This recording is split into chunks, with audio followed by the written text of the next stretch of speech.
ہیں ابلیس کی مجلس شورا میں. فتنہ فردہ. ہاں یہ مصداقیت نہیں، اسلام ہے. اچھا خیر وہ یاد آ گیا، ٹیکنیکل انجینئر صاحب ہمارے جو ہے نا انہوں نے اقبال کو رگڑا دیا پھر ایک دفعہ، پہلے بھی دیا تھا کہ ان کا شعر ٹیکنیکلی ٹھیک نہیں ہے، تو ابھی وہ پھر انہوں نے کہا کہ وہ تو پتہ نہیں اس نے ان کی تعریف کی ہے. ویسے ان کے لیے مناسب یہ ہے جو کام کر رہے ہیں وہ کریں، یہ ذرا شعر و شاعری ادب یہ ذرا وہ بھی دریا جھیلم کے کنارے ہوتی اس کی ٹیکنیکل گراؤنڈ پہ نہ دیکھا کریں. یہ قوم کیا ہے، قوموں کی امامت کیا ہے والی بات ہو جاتی ہے نا، ٹھیک ہے نا، اسے نہ دیکھا کریں. یہ ایڈوائس ایک ان کو اگر پہنچ جائے تو بہت اچھی بات ہے. مطلب ہمیں بھی تھوڑی بہت شرمندگی محسوس کرنی پڑ جاتی ہے، اپنی پچ پہ ہی کھیلیں ہاکی کھیلا کرے کرکٹ. تو خیر تو وہ اقبال نے اس دور میں شیطان سے یہ بات کہلوائی تھی کہ اصل خطرہ تو اسلام سے. تو اب جب خطرہ ہے تو یہ نشاندہی کیوں کی جا رہی ہے؟ فرعون نے نشاندہی کی تھی کہ بھئی ہمیں خطرہ ہے، بنی اسرائیل سے خطرہ ہے، تو پھر اس کا توڑ کرنا ہے نا. توڑ کرنے کے لیے بچے مارنے ہیں. ہم نے تو یہ بتا دیا نا کہ وہ اس نے بچے مارے تھے کہ وہ بچہ نہ پیدا ہو. اصل میں افرادی قوت کم رکھنے کے لیے لڑکیاں زندہ رکھو، لڑکے مارو، تاکہ یہ کبھی اتنی طاقت نہ پکڑ سکیں کہ ہمارے مقابلے میں آ سکے. نہیں تو موسیٰ علیہ السلام کی زندگی میں کیوں بچے مارے جا رہے تھے؟ اب جس بچے کو روک رہے تھے وہ تو آ گیا، اب کیوں مار رہے ہو بچے؟ تو وہ یہ چیز تھی اصل میں، افرادی قوت روک تھی. تو یعنی وہ جسے کہتے ہیں نا کاؤنٹر نیریٹو ہی نہیں ہے، پری ایمپٹیو میئرز ہیں.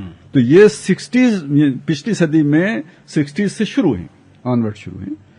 میرے خیال میں اس وقت 9/11 کے بعد 9/11 بھی اسی خطرے کے تدارک کے لیے تھا. جو کچھ بھی بدلتی دنیا تھی وہ اس لیے تھی کہ ہمارے جمہوری حقوق کو قصہ ماضی سمجھو، ہمارے سیکولرزم کو ہماری پاؤں کی ٹھوکر پہ سمجھو، ہم نے تمہیں کریش کرنے کے لیے پوری فستائیت کے ساتھ آنا ہے. ٹھیک ہے نا، یہ ایک فیس ہے، ہارڈ فیس ہے سیکولرزم کا. دوسری طرف یہ ہے کہ یہ جو مدرسہ ڈسکورس ہے یہ کیا ہے؟ ٹھیک ہے نا، گوارا مدرسہ بھی نہیں ہے، لیکن یہ کہ یہ مدرسہ اگر اس پولیٹیکل اسلام کے مقابلے میں کچھ کام کر سکتا ہے تو چلیں اس سے یہ کام بھی لے لو.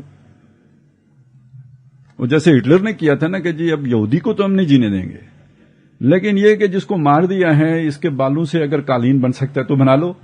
ٹھیک ہے نا، اس کے خون سے کھاد بن سکتی ہے تو بنا لو، تو اس کی فیکٹریاں لگا لو، مارو بھی اور اگلا یہ کام بھی کر لو. تو اسی طرح مدرسے کو بھی چھوڑنا نہیں ہے، لیکن جاتے جاتے یہ اگر ہمارے لیے پولیٹیکل اسلام کے خلاف کچھ جو ہے نا کاؤنٹر نیریٹو لا سکے تو چلیں اچھی بات ہے.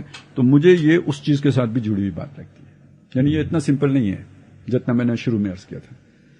تو پھر مدرسہ ڈسکورس بھی، یہ مناظر شرازے بھی پولیٹیکل اسلام کے توڑ کے لیے. گاندھی صاحب تو خیر ہیں ہی ہیں، وہ فلی فیسیلیٹیٹڈ ہیں، جس چینل پہ چاہیں، جب چاہیں، جہاں چاہیں، جو چاہیں وہ کہہ سکتے ہیں.